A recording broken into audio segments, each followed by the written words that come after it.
விக்னேஸ்வராய நமக. மம குலதேவதாமுனியப்ப சுவாமியே நமக.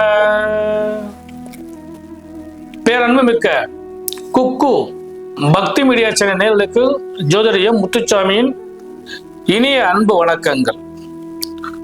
ஓம் காகத்வஜாய வித்மகே கட்கஹஸ்தாய தீமகே தன்னோ மந்த பிரசோதயாத்.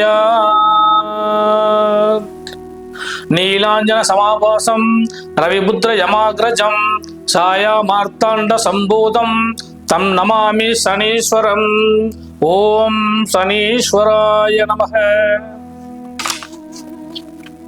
அன்பர்களே, நிகழும் மங்களகரமான ஸ்ரீ விசுவாவசு வருஷம் மாசி மாதம் 22ஆம் தேதி 6/3/2026 வெள்ளிக்கிழமை காலை 7:56 ஸ்ரீ சனீஸ்வர பகவான் கும்பராசி பூரட்டாதி நட்சத்திரம் 3ஆம் பாதத்தில் இருந்து மீனராசி பூரட்டாதி நட்சத்திரம் 4ஆம் பாதத்திற்கு பெயர்ச்சி அடைகின்றார்.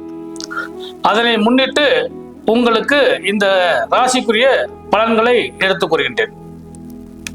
அன்பர்களே, நவகிரகங்களில் ஸ்ரீ சனீஸ்வர பகவான் வலிமையானவர்.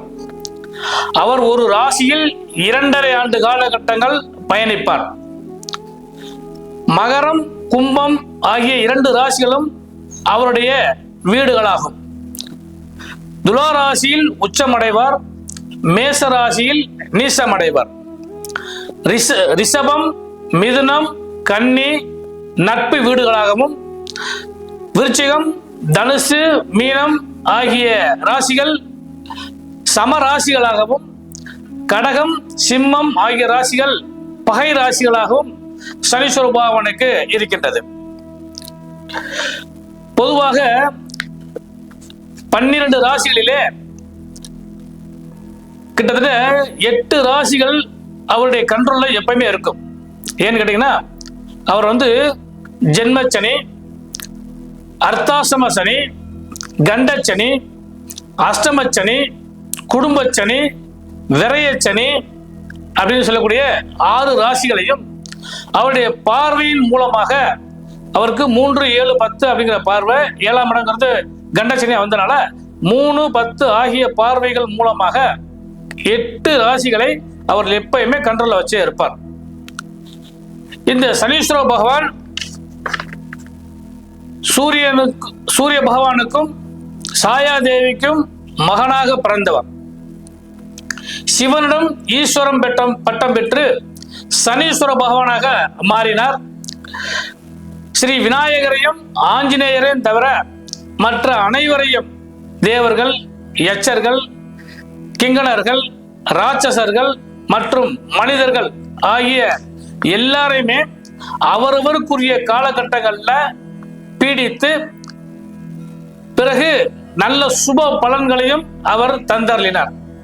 அப்பேற்பட்ட சனி பகவான் தேனி மாவட்டம் குச்சனூர்ல சுயம்பு சனீஸ்வரராகவும், மகா சக்தியாக திருநள்ளாறுல காட்சி தருகின்றார். அவருடைய இந்த சனி பயிற்சியை பற்றி இப்பொழுது உங்களுக்கு விரிவாக எடுத்துக் கூறுகின்றேன்.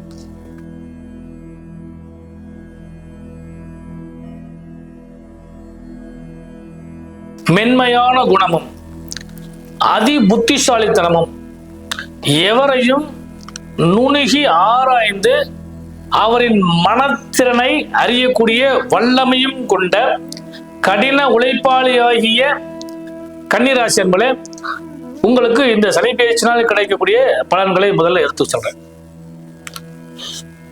இதுவரை 6ஆம் இடத்துல வெற்றி சனியாக இருந்த சனி பகவான் இப்போது 7ஆம் இடத்திற்கு கண்டச்சனியாக வருகின்றார்.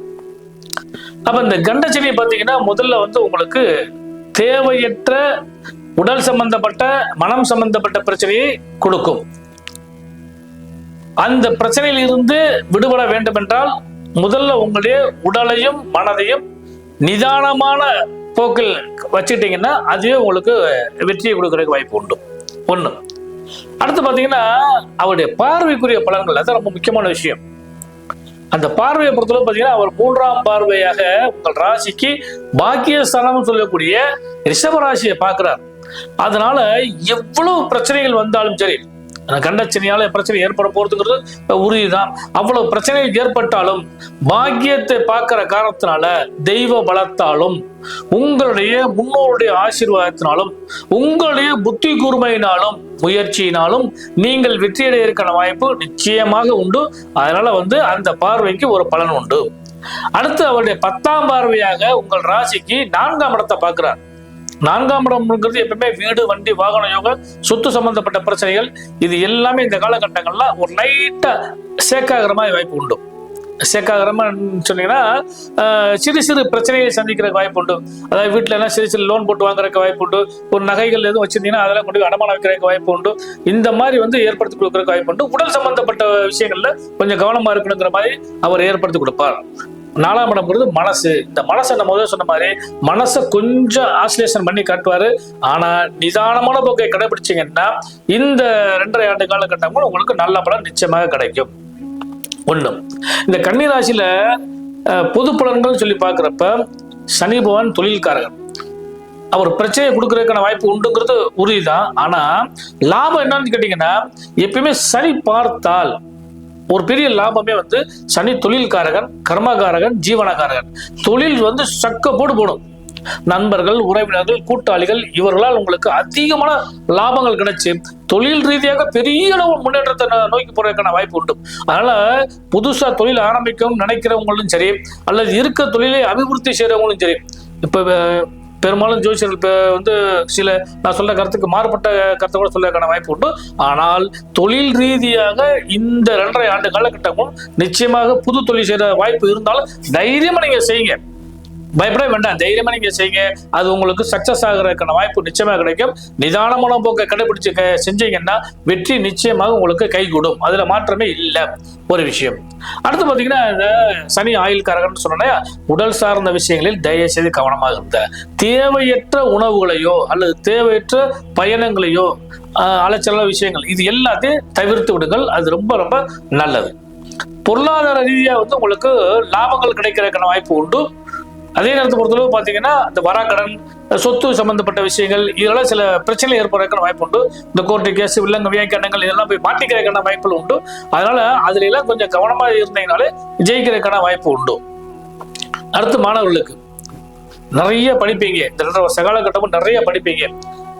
ஒரு வருஷம்னா பிரச்சனை இல்லை. 2.5 வருஷ காலகட்டம் வர்றப்ப படிச்சதெல்லாம் பாத்தீங்கன்னா மேற்கொண்டு நல்ல ஒரு முன்னேற்றத்தை நோக்கி செய்யக்கூடிய வாய்ப்பு உங்களுக்கு ஏற்படுத்தி கொடுக்கும். அதுல சிறு சிறு தடையை கொடுக்கும், கன்ஃபியூஷன் நிறைய கொடுக்கும். இதை படிக்கலாமா, அதை படிக்கலாமா, இப்படி செய்யலாமா, அப்படி செய்யலாமா, அல்லது படிச்சது போனா மறக்கும். அதனால தொழில் சார்ந்த கல்வி படிக்கிறவங்களுக்கு எல்லாம் யோகம்.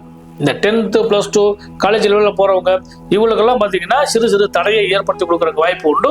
கொஞ்சம் கவனமாக படிச்சீங்கன்னா கன்னிராசிக்காரங்களுக்கு போறாமே கல்வி யோகம் நிச்சயமாக கிடைக்குங்கிறது எந்த மாற்றமே இல்லை. அடுத்து ரொம்ப முக்கியமான விஷயம் பார்த்தீங்கன்னா பெண்களுக்கு தான். 7ஆம் இடத்துல சனி பகவான் அமர்ந்திருக்கின்றார். அவர் 5ஆம் இடத்து அதிபதி. 5-7ங்கிறது காதல் திருமணம்னு அர்த்தம். அப்ப காதல் கைகூடும். எவ்வளவு பிரச்சனை இருந்தாலும் மீண்டு எழக்கூடிய வாய்ப்புகள் கிடைக்கும். சரி, திருமணமான பெண்களுக்கு கணவன் மனைவி உறவில் சிறு சிறு ஊடல்களும் அதன்பின் கூடல்களும் நடக்கும். ஏன்னு கேட்டீங்கன்னா இந்த ஊடல்கள் அப்படின்னு சொன்ன பார்த்தீங்களா, அவங்களுக்கு சனி வந்தாலே அந்நிய நபர்கள் சொல்லிட்டாரு. அப்ப தேவையில்லாத நபர்களால ஏதாவது சின்ன சின்ன குழப்பங்களை ஏற்படுத்தி கொடுத்துக்கிட்டே இருப்பாங்க. ஆனா அந்த 7ஆம் இடத்தைய குரு பகவான் இப்ப பாத்தீங்கன்னா உச்சமடைய போறார். வைகாசி மாசம் உச்சமடைய போறார். அப்படி உச்சமடைகிறப்ப அவர் 7ஆம் இடத்தை பார்ப்பார். அதனால எவ்வளவு பிரச்சனைகள் வந்தாலும் அதை சமாளிக்கும் ஆற்றலும் உங்களுக்கு நிச்சயமாக கிடைக்கிறது. எந்த மாற்றமே இல்லை. அதனால இந்த 2.5 ஆண்டு காலகட்டங்கள்ல முதல் 1 வருட காலகட்டங்கள் எவ்வளவு பிரச்சனைகள் வந்தாலும் நீங்க மீண்டு எழுந்து விடுவீர்கள் என்பது எந்த மாற்றம் இல்லை. ஆனால் அந்நிய நபர்களோ அல்லது தேவையில்லாத நபர்களாலோ பிரச்சனை ஏற்படும் அப்படிங்கிறத மட்டும் கொஞ்சம் மனசுல வச்சுக்கிட்டே இருங்க. கணவன் மனைவி உறவுல பெரிய அளவு பாதிப்பு ஏற்படுத்த வாய்ப்புகள் கிடையாது. ஒண்ணு. அடுத்து பெண்களுக்கு பொறுத்தளவுக்கு பாத்தீங்கன்னா முக்கியமான விஷயம் என்ன, தொழில் செய்யற பெண்களுக்கு, வியாபாரம் செய்யற பெண்களுக்கு, அதே மாதிரி உத்தியோகம் செய்யற பெண்களுக்கு இந்த 2.5 ஆண்டு காலகட்டமும் பணிச்சுமை அதிகரித்தாலும் பலன்கள் 2 மடங்கா கிடைக்கிறதுக்கு வாய்ப்பு உண்டு. நல்லா கவனிச்சுக்கோங்க. வேலைப்பளு அதிகரிக்கும். ஆனா உழைப்புக்கேற்ற ஊதியம் சொல்ல பார்த்தீங்களா, அந்த ஊதியம் கண்டிப்பாக நிறைய கிடைக்க போயிருது ஒண்ணு. அடுத்து வந்து இந்த கல்யாணமான பெண்களுக்கு வந்து பாத்தீங்கன்னா உடல் ரீதியான சில பிரச்சனை ஏற்படக்கூடிய வாய்ப்பு உண்டு. அதாவது வயிறு சம்பந்தப்பட்ட பிரச்சனைகள் அல்லது பின் தலை சம்பந்தப்பட்ட பிரச்சனைகள் இதெல்லாம் ஏற்படும். குழந்தைகளால் லாபம், குழந்தைக்கு லாபம். இந்த குழந்தைகளை இந்த 2.5 வருஷ காலகட்டமும் தயவு செய்து கொஞ்சம் கண்ணுக்குள்ள வச்சு காப்பாத்துங்கன்னு சொல்லுவோம். ஏன்னா மதுரைக்காரங்க மீனாட்சி கணக்கு மீனாட்சி எப்படி வந்து மீன் ஆட்சி அப்படிங்கிறப்ப கண்ணுக்குள்ள வச்சு மக்களை காப்பாற்றுறா சொல்லுவோம். அது மாதிரி உங்க குழந்தைகளை கண்ணுக்குள் வைத்து பார்த்துக்கொள்ளுங்க. என்ன கேட்டீங்கன்னா, இந்த இப்ப உள்ள காலகட்டங்களை பொறுத்தவரை பார்த்தீங்கன்னா நிறைய வந்து செல்போனால கெட்டு போறாங்க, அல்லது வந்து அதுல வந்து நிறைய பிரச்சனை ஏற்படுது. இதெல்லாம் வந்து பாத்தீங்கன்னா மாணவர்களுடைய ஒழுக்கத்திலே கொஞ்சம் பிரச்சனை வருது. இது எல்லாம் வந்து உங்களுடைய நேரடி கண்காணிப்பு மூலமாக சரி செய்யப்படக்கூடிய வாய்ப்பு உண்டு. அதனால குழந்தைகளை சற்று கவனமா பார்த்துக்கிட்டீங்கன்னா போதும். குழந்தைகளுக்கும் பார்த்தீங்கன்னா அதே மாதிரி நிலைகள் பார்த்து இருக்கக்கூடிய வாய்ப்பு உண்டு. ஏன்னா குழந்தைகள் முதல் சொன்ன கல்வி நிலைகள் நல்லா இருக்கும், கல்வியில் சிறு சிறு தடைகள் ஏற்படுறதுக்கு வாய்ப்புகள் உண்டு சொன்னேன். அவங்களுமே பார்த்தீங்கன்னா ஆசிரியர் மாணவர் ரிலேஷன்ஷிப்பு அல்லது சக மாணவருடைய ரிலேஷன்ஷிப்பு அல்லது பெற்றோருக்கும் குழந்தைக்கும் ஏற்படக்கூடிய ரிலேஷன்ஷிப்பு இது எல்லாத்தையும் கரெக்டாக மெயின்டைன் பண்ணா இந்த 2.5 ஆண்டு காலகட்டங்களுக்கும் எந்த பாதிப்பும் இல்லாமல் உங்களுக்கு நிச்சயமா நல்லபடியா போறதுக்கு வாய்ப்பு உண்டு. இந்த கன்னி ராசியில முதல் உத்திர நட்சத்திரம். இந்த உத்திர நட்சத்திரத்துக்காரர்களுக்கு இந்த 2.5 ஆண்டு காலகட்டமும் சற்று விரைய செலவில் ஏற்படுறதுக்கு வாய்ப்பு உண்டு. விரைய செலவுன்னு சொல்லி கேட்டீங்கன்னா ஏதாவது வந்து வீடு வண்டி வாங்கணுமோ விரைய செலவு தான், மருத்துவம் சார்ந்தது விரைய செலவு தான். அதனால எப்படி நீங்க அந்த விரயத்தை செய்ய போறீங்க அப்படிங்கறத முதல் முக்கியமான விஷயம். ஆனா விரயம் ஏற்படும் அப்படிங்கிறது மட்டும் உறுதி. அந்த விரயத்தை சுப விரயமாக மாற்றிக்கொள்ள வேண்டியது உத்திர நட்சத்திரத்துக்காரர்களுக்கான பொறுப்பு. அடுத்து அஸ்த நட்சத்திரம்.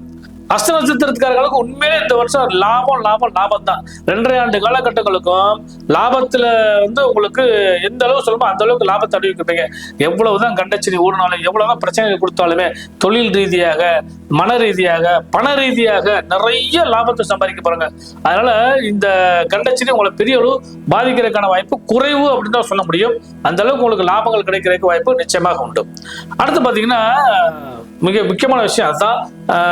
சித்திரை நட்சத்திரத்துக்காரங்க சித்திரை 1, 2 பாதங்களை கொண்ட கன்னிராசி உங்களுக்கு இந்த 2.5 ஆண்டு காலகட்டங்களுக்கும் சோதனை என்றுதான் சொல்ல வேண்டும்.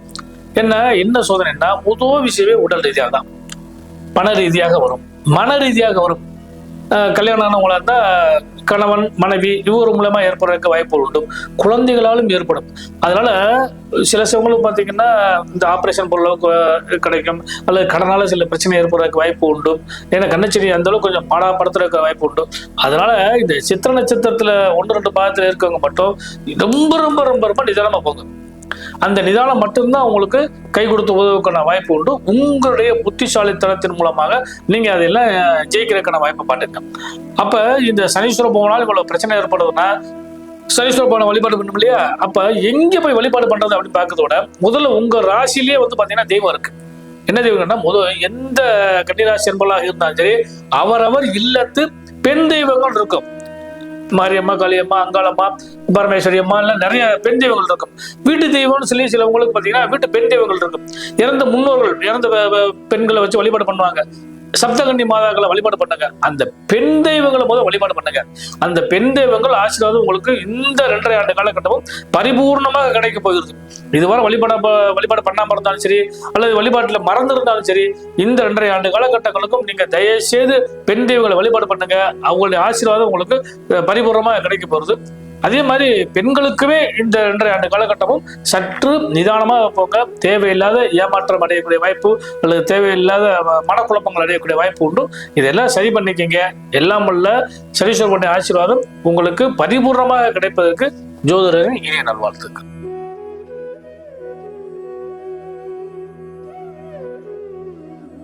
வணக்கம் ஐயா. இப்போ எல்லாரையும் கவரக்கூடிய வகையில் இருக்கும் கன்னிராசி நேயர்களுக்கு நீங்க வந்து ஒரு அழகான ஒரு பெயர்ச்சி பலன்களை சொன்னீங்க. இப்போ கன்னிராசி நேயர்களுக்கு வந்து கண்டகச்சனி ஆரம்பிக்கிறதா நீங்க சொல்லியிருக்கீங்க. இப்போ இந்த கண்டகச்சனியோட தன்மை எப்படி இருக்கும், இவங்களுக்கு அது எந்த விதமான பாதிப்புகளை ஏற்படுத்தும் அப்படின்றத பத்தி கொஞ்சம் சொல்லுங்களேன். சரி, ஐயா நீங்க முதல் வார்த்தை வர்றப்ப அனைவரையும் கவரக்கூடிய கண்ணின்னு சொன்னாலும் நீங்க அதை சொல்லியிருக்கீங்க நினைக்கிறவங்களுக்கு அதுல ஆணும் இருக்காங்க, கன்னிராசியில பெண்களும் இருக்காங்க, அதனால ஒண்ணும் இது கிடையாது. இல்ல கவருதுன்றது ரெண்டு பேருக்குமே ஒரு பொதுவான பண்பு. அதான் சொல்ல கண்ணின்னாலே இளமை அர்த்தம். அதனால இளமை வந்து கவர்ச்சி அறிந்து போட்டோம், ஒன்றும் பிரச்சனை இல்லை. ஆனா காலபுருஷ தத்துவத்தின்படி அந்த ராசி பொறுத்தவரை பார்த்தீங்கன்னா 6ன்னு சொல்லுவோம். 6ஆம் இடம் அப்படின்னு சொல்ல மறைவு ஸ்தானம் சொல்லி அதுக்கு பேரு. அதனால அதனுடைய அதிபதி பார்த்தீங்கன்னா புதன். புதன் வந்து அறிவுக்குரியவர். அறிவு எப்போதுமே மறைஞ்சே இருக்கும். உங்கள்கிட்ட எவ்வளவு இருக்கு அறிவு இருக்கு, என்னுடைய அறிவு இருக்குங்கிறது பேசினால்தான் உங்களுக்கு வெளிப்படுத்தினால்தான் தெரியும். அது மாதிரிதான் இந்த கன்னிராசியை பொறுத்தளவு பார்த்தீங்கன்னா மிகப்பெரிய ஆற்றல் உண்டு. அந்த ராசிக்கு இப்ப கண்டச்சனி வருது. அப்ப கண்டச்சனி என்ன செய்யும் அப்படின்னு சொல்லி பாக்குறப்ப சனி பகவான் புதனுக்கு நட்பு. அப்ப பெரிய அளவுக்கு பாதிப்பு கொடுக்க மாட்டார். விஷயம் அப்படியே அவர் பாதிப்பு கொடுத்தாலும் யோக பலத்தோடு தான் அமையக்கூடிய வாய்ப்புகள் உண்டு. ஆனா அவருடைய பார்வை இருக்கு பார்த்தீங்களா, சனி பகவானுடைய பார்வை, அது முதல் பார்வையே பாத்தீங்கன்னா கன்னிராசிக்கு பாக்கியஸ்தானத்தை தான் பாக்குறார். பாக்கியஸ்தானத்தை பார்க்கிறப்ப அது சனி பகவான் பார்க்கிறப்ப பாக்கியத்தில் லாபமே நிறைய கிடைக்கும், எந்த பாதிப்பும் ஏற்படாது. அடுத்து வந்து நேரடியா சனி பகவான் வந்து கன்னிராசியை பார்க்கிறார். அப்படி பார்க்கிறப்ப அவர் காரகத்துவத்தை எடுக்கணும். அந்த காரகத்துவம் தொழில்னு அர்த்தம். அப்ப தொழில் ரீதியாக பெரிய லெவல்ல ஜெயிக்கக்கூடிய சைன் பண்ணக்கூடிய வாய்ப்பு கன்னிராசிக்காரங்களுக்கு. புது முயற்சி என்ன செஞ்சாலும் ஜெயிச்சிருவாங்க. அப்ப கண்டச்சனியில் இந்த மாதிரி பிரச்சனை வருமா? அதெல்லாம் வராது. எவ்வளவு பிரச்சனை வந்தாலும் சமாளிக்கக்கூடிய ஆற்றல் சனி பகவான் கொடுத்துருவார். அடுத்து பாத்தீங்கன்னா 4ஆம் இடம்னு சொல்லக்கூடிய தனுசு ராசியை 10ஆம் பார்வையா பார்க்கிறார். 4ஆம் இடம்ங்கிறது மனசுன்னு சொல்லும். அப்ப மனம் வந்து உறுதியாக இருந்தால், மனம் அது செம்மையானால் மகேசனை காணலாம்னு சொல்லும்.